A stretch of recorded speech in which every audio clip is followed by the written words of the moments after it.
Avez-vous déjà eu du désir ou du plaisir avec quelque chose, quelqu'un, et en même temps de ressentir un sentiment de culpabilité ou de honte? Dans notre société, le plaisir est parfois associé à des jugements négatifs. Et je voulais vraiment parler de ces sentiments qui nous empêchent d'entrer dans le plaisir, les sentiments de culpabilité et de honte, parce que j'ai déjà fait une vidéo sur les plaisirs. Cette vidéo, vous avez un lien qui s'affiche ici et aussi dans la description, et qui parle de la notion de plaisir. Et j'ai parlé des plaisirs simples. Mais dès qu'on rentre dans des plaisirs plus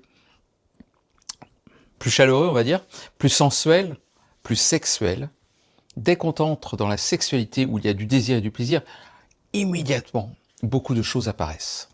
Beaucoup de choses apparaissent, et une des choses que je voudrais traiter ici, c'est cette limitation que l'on se donne au plaisir par tout simplement de la culpabilité ou de la honte.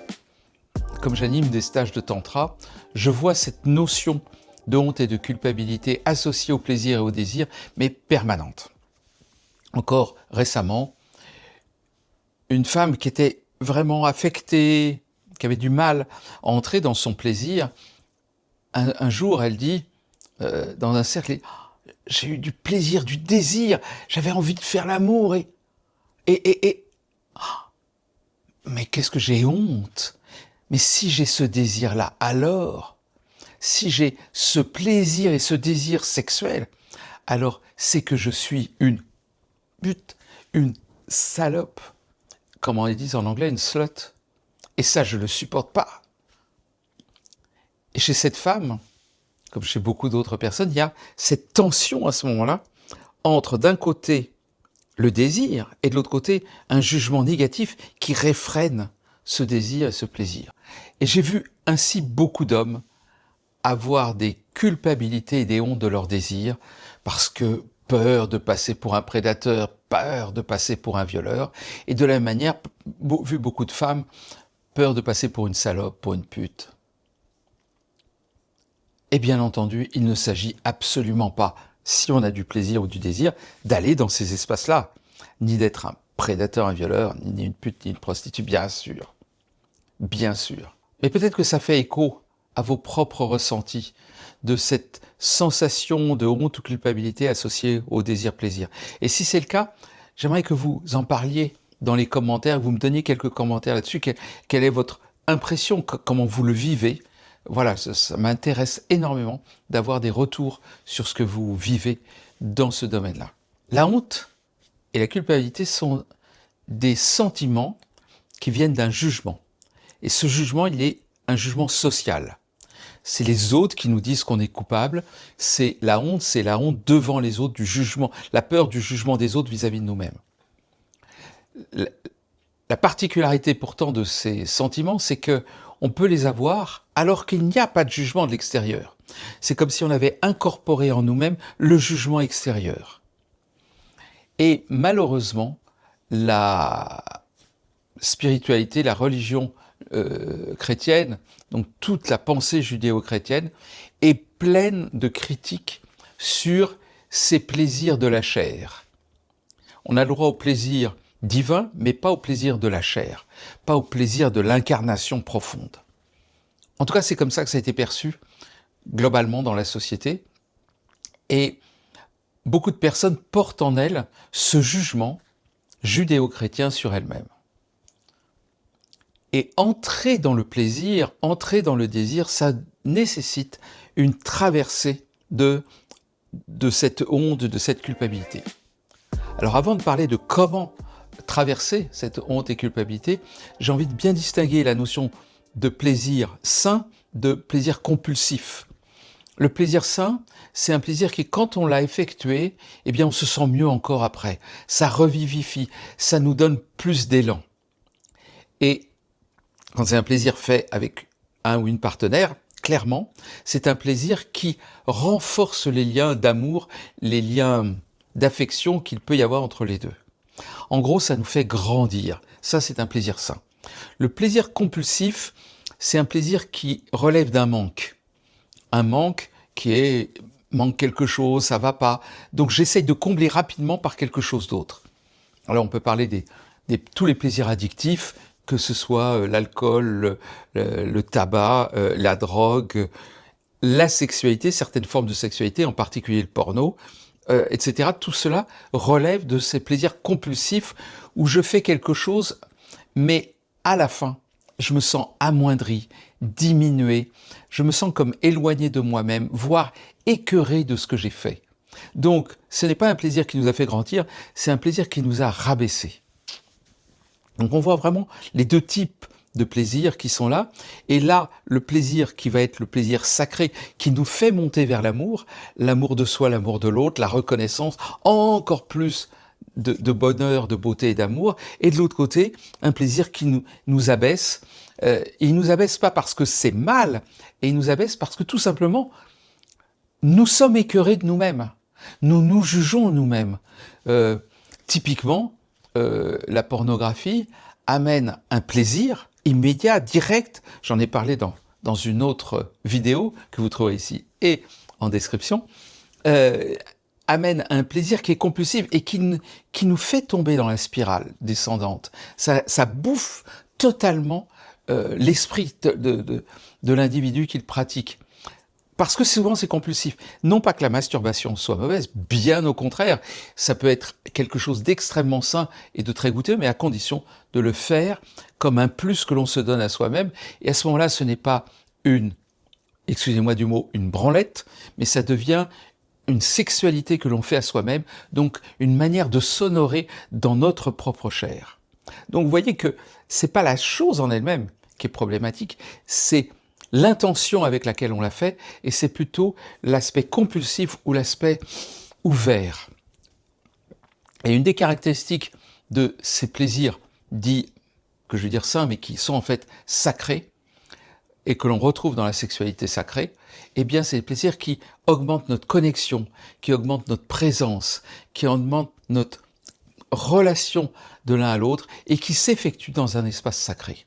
Et donc, qui à ce moment-là transmute, transforme l'énergie et la transforme pour la faire l'élever au divin, sans dire que c'est pas bien, bien au contraire, tout cela est bien et ça nous élève vers le divin. Ça ne s'oppose plus, c'est en même temps. Mais pour aller à cet endroit-là, l'important c'est de traverser cette zone de jugement que l'on peut avoir sur soi ou sur l'acte. Comment traverser les jugements négatifs ? Bien, ces jugements négatifs, si vous regardez bien, ils sont associés à un affect intérieur. Ils sont associés à une sensation dans le corps. Ça se contracte. Quand vous avez honte, vous êtes comme ça, vous êtes contracté. Quand vous êtes culpabilité, c'est pareil. Il y a un côté, le corps déjà baisse la tête. Il n'est pas bien. Les gens quand on se sent coupable et quand on se sent honteux, ça menuise. On n'est pas dans notre rayonnement. Alors comment traverser cela ? Le problème, c'est qu'il y a plein de jugements dans la tête, plein de jugements sur nous-mêmes. Et une des grandes techniques, pour moi, c'est la méthode Rita. C'est-à-dire la méthode que nous avons déjà développée, dont je vous mets le lien ici, une vidéo que nous avons développée dans laquelle il s'agit de rester en présence lorsqu'il y a une angoisse, par exemple. Eh bien, on peut l'appliquer, cette méthode Rita, dans le cas de la honte et du jugement. Ce n'est pas facile, car la honte et le jugement, je le vois chez toutes les personnes que je côtoie, une fois qu'on est pris par ça, c'est comme si rien ne pouvait nous en faire sortir. Ça nous enferme. On est devenu comme un rat, vous savez, ou un hamster dans sa roue. Il tourne tout seul. Il est en boucle. Ouais, non mais je peux pas, tu te rends pas compte, parce que ça, non, mais il va penser ça. Donc, la difficulté déjà, c'est si nous on le ressent, c'est de sortir de cette roue, de ressentir la honte et la culpabilité au lieu de la faire passer au niveau du mental. Et si vous êtes avec quelqu'un qui ressent de la honte ou de la culpabilité, eh bien, de la même manière, l'important, c'est de le faire sortir de cette roue. Mais parfois, c'est très difficile. Moi, il y a des fois, j'ai l'impression que c'est une sorte de télé qui marche mal, comme les anciennes télés, il fallait leur taper dessus. On dit, on a envie de le secouer, mais tu déconnes, quoi. Bien sûr, secouez pas et tapez pas dessus. Mais simplement pour vous dire que le comportement, lorsqu'on est en boucle comme ça, c'est relativement difficile à arrêter. Souvent, il faut vraiment s'approcher et dire, oh, écoute-moi, là, ouais, c'est bon, il n'y a pas de danger, c'est ok. Amener la personne à revenir dans l'instant présent et qu'elle se sente à peu près en sécurité. Et ensuite, alors, si c'est nous qui le faisons, si c'est nous, notre culpabilité ou notre présent, c'est de sentir ce qui est en train de se passer en nous pour revenir dans l'instant présent, de se dire là. Et un de mes mantras, si j'ose dire, à ce moment-là, c'est de dire « Ok, il n'y a pas de danger ici. À l'instant présent, il n'y a pas de danger. Dans ma tête, il y a du danger, parce que plus tard, parce que les gens vont imaginer des choses, mais moi, il n'y a pas de danger là, maintenant. » C'est important. D'abord, on est dans une situation safe, on va dire. Même si nous-mêmes, on se sent complètement parti dans tous les sens. De fait, objectivement, si j'ose dire, la situation est safe. Donc on essaye de faire parler un peu notre cerveau cognitif et notre cerveau réactif plus émotionnel. Et ensuite, on regarde à l'intérieur du corps où se trouve cette honte, où se trouve cette culpabilité. Pareil, on va la trouver en général sur notre buste, plutôt le thorax, plutôt le ventre, plutôt le plexus solaire. Quel que soit l'endroit, on reste avec et on applique la méthode Rita qui est vue dans cette vidéo, qui se trouve en description ci-dessous. Et elle consiste tout simplement à rester avec. Rester avec soi, rester avec la sensation. Ne pas chercher à la rejeter, à la mettre derrière, à entrer dans cette angoisse, dans cette peur qu'elle nous amène. Rester avec.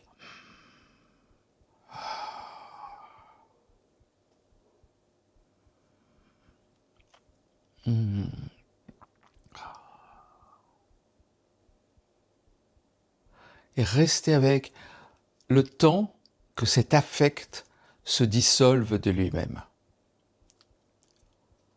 Et tout simplement, si on laisse le mental ne pas se continuer à tourner dans tous les sens, si on le laisse se poser sur des choses simples, notre respiration, notre affect, être là, essayer de regarder quelle est, par exemple, la couleur de l'affect, la densité, comment il est, comment il s'exprime, de manière à ce que notre mental ne parte pas dans tous les sens, il ne revienne pas dans sa roue de hamster.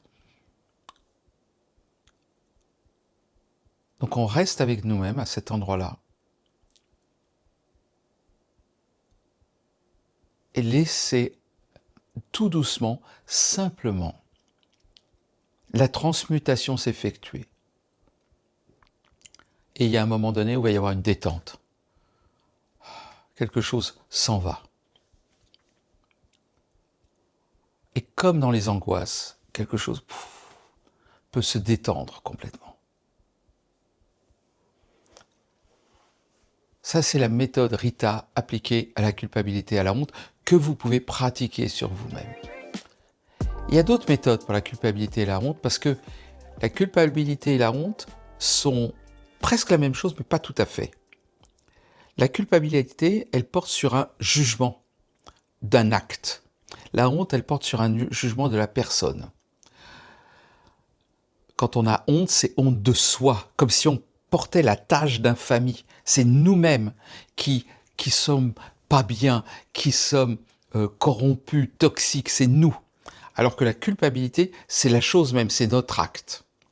Il y a une différence, donc on peut travailler différemment. Les deux sont mélangés parfois. On peut avoir la culpabilité et la honte associées comme une forme de honte même de penser cela. Parfois on a même des étagements. On a la culpabilité, de la honte, puis de la culpabilité. Enfin, de toute façon, dès qu'on rentre dans cette honte culpabilité, il y a plusieurs choses. Ce qui est intéressant à savoir, c'est que la culpabilité, une autre manière de la traverser, c'est le pardon. Si on se sent coupable, demandez pardon. Alors vous allez me dire, mais de quoi je pourrais demander pardon, de me sentir coupable d'avoir du désir? Bon, bien sûr, c'est pour ça que c'est difficile. mais demandez pardon à vous-même de tout ce que vous vous êtes fait depuis des années, depuis des décennies, depuis toute votre vie, en vous critiquant sur le fait que c'était pas bien d'avoir du désir, c'était pas bien d'avoir ce type de comportement. Là, vous pouvez vous demander pardon, et demander pardon en disant, voilà, je suis désolé, je me demande pardon. Et vraiment, sincèrement, de t'avoir fait vivre tous ces jugements personnels, et en même temps, je te remercie. Je te remercie d'avoir toujours été là, avec moi, tout le temps, de moi à moi. Je te remercie. Je te remercie des bribes de plaisir que j'ai quand même pu avoir. Je te remercie de m'avoir fait goûter tout ça. Je te remercie d'avoir un corps. Vous voyez que je me remercie d'avoir un corps. Le te, c'est juste pour pouvoir discuter, mais en fait, c'est à soi-même qu'on fait ces remerciements. Et bien sûr, derrière, c'est je t'aime moi, je m'aime, je peux m'apprécier dans tout ce que je suis, dans toute ma merveille d'être. Donc ça, c'est le pardon. Et avec la honte, il y a quelque chose d'autre qui arrive, qui est important aussi, c'est que c'est le fait d'avoir le droit. Je me sens honteux, je me sens une merde. Mais non, tu as le droit d'être comme tu es. Tu n'es pas pour autant cela. Tu n'es pas ce que tu juges être. Tu as le droit du désir, tu as le droit du plaisir, tu as le droit totalement de tout, à condition bien sûr que ce désir et ce plaisir respectent l'intégrité de l'autre. Bien sûr, qu'il y ait un respect profond de l'autre. Mais sinon, tu as le droit. Si c'est posé sainement, calmement, dans le consentement, tu as le droit à tout le plaisir que tu veux. Donc, c'est vraiment cette combinaison de lâcher l'affect avec Rita pour aller dans un espace plus sain où on peut commencer le pardon, se pardonner à soi-même, et puis aussi s'autoriser. Alors bien sûr, quelquefois des figures d'attachement sont fortes pour pouvoir nous autoriser. Je sais que en tantra, dans les stages de tantra, on m'a dit souvent, une de mes grandes fonctions, c'est d'autoriser. Autoriser toutes les personnes qui arrivent à pouvoir être elles-mêmes, les autoriser à dire non, à dire oui, à dire ce qui est bon pour elles, à traverser tout cela. Donc voilà, j'ai parlé de honte et de culpabilité, et je voulais quand même dire un mot, parce qu'il y a des gens qui vont dire « Oui, mais t'as pas parlé de si on a vécu par rapport au plaisir, si on a vécu des agressions sexuelles, si on a vécu des abus, etc. » Si, j'en ai parlé, peut-être pas assez, et je devrais en reparler encore plus, et j'en reparlerai par la suite dans d'autres vidéos, mais j'en ai parlé dans la vidéo où j'ai présenté Rita, où j'ai présenté justement par rapport à tout ce qui vient et à tous nos affects, toutes les angoisses qui sont associées à tous les traumas que nous avons vécus, eh bien il y a des méthodes aussi pour libérer, et on l'avait vu avec la vidéo sur Rita. Donc voilà, c'est pour dire que dès qu'on rentre dans le domaine du plaisir et du désir, il y a beaucoup de choses qui arrivent ici. Ce que j'ai voulu surtout traiter, c'est le problème de la culpabilité et de la honte associée au désir-plaisir, car c'est vraiment un gros frein pour nous empêcher d'accéder tout simplement à ce qu'on appelle la jouissance, c'est-à-dire la capacité à vivre pleinement dans la vie en étant bien dans son corps et à recevoir ce plaisir. Et quand ce plaisir est sain, quand il est exprimé dans la connexion, dans la présence, dans l'amour, alors le plaisir et le désir devient une voie d'accès au divin. Ça devient un chemin spirituel. Ça devient l'expression même du divin en nous-mêmes qui va communier, et je dis bien communier, avec l'autre pour entrer dans un espace de connexion divine au travers, avec notre corps, avec la chair, car dans le tantra, on dit que notre corps est un temple sacré avec lequel on peut communier. Et à ce moment-là, la sexualité devient un acte spirituel. On passe du 2 au 1, le 1 de l'union, de la fusion. Et c'est tout l'enjeu de la sexualité sacrée. Si vous avez aimé cette vidéo, vous pouvez la liker. Et si vous avez aimé ce type de vidéo, eh bien abonnez-vous à la chaîne pour pouvoir recevoir toutes les informations, toutes les nouvelles vidéos qui passent en priorité. Et en plus, ça nous aidera, nous comblera de joie d'avoir l'impression de transmettre, de communiquer de servir à quelque chose. Cette impression pour moi de servir est vraiment importante. Et donc, votre manière de le faire, c'est liker, abonnez-vous. Et vraiment, je vous en remercie fortement.